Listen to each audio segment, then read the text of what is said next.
As you can see, fire engine is still there on standby because you never know.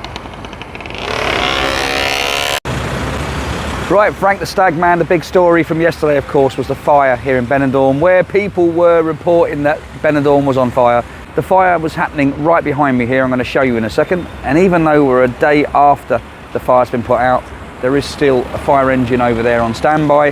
There is still some fire workers about. And on top of that, there is also a lot of smouldering going on in this area behind me.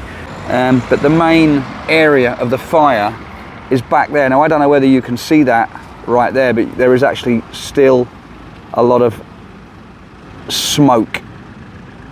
That's obviously from the leftovers of what's happened. So the area that we're standing on, which is where all this has happened, is basically where you've got the main, what used to be the old clubs like Privilege, the old Penelope here, and you know, so it's basically the top liners, the big KU. Remember, this is not the beach line. This is kind of more on the top main road of Benidorm.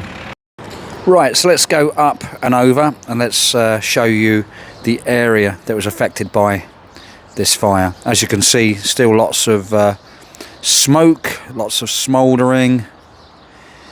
And you can see all the areas that were on fire, because most of them are still smouldering. There is still some smouldering there. It's kind of strange, really, when you think about it, when you think that the fires have been put out, and yet you've still got that smoke coming up. Looks kind of scary in a way.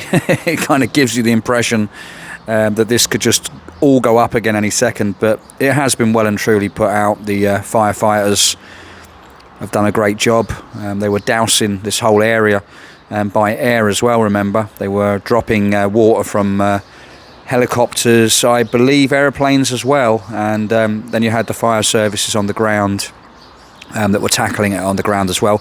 And I'd say that would have been quite a tough job. But you can see that it's pretty much just these grounds that were on fire. So I'd say a lot of the intense heat from the fire, and I'd say also probably a lot of that smoke was probably just from tons and tons of rubbish and just waste that was being burned. So anyway, hopefully you found this video interesting. Don't forget to give me a follow, and I am, of course, Frank the Stagman. Thank you.